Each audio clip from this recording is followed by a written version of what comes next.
Welcome to Sweet Life Beat Life. We hope this video helps. In this video, I will show you how to open your VW Golf key. First, if your key has a retractable blade, press the release button to extend it. Next, carefully examine the key fob for a small seam or indentation along its edge. Using a small flathead screwdriver or a dedicated pry tool, gently insert it into this slot. Apply steady, light pressure to begin separating the two halves of the casing. Once the key fob is open, you will see the small, round battery inside. Gently pry out the old battery, being careful not to damage the internal contacts.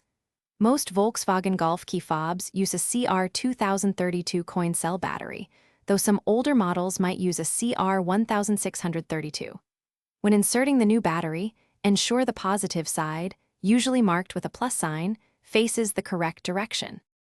Now it's time to reassemble your key fob.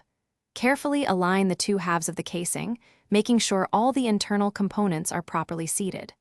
Press the halves together firmly around the edges until you hear a distinct click, indicating they are securely fastened.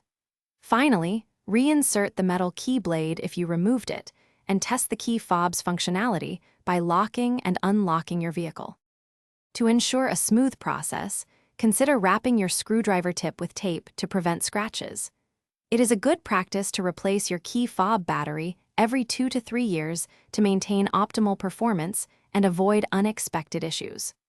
Always use gentle, even pressure when opening the fob to prevent any damage to the plastic housing or internal electronics.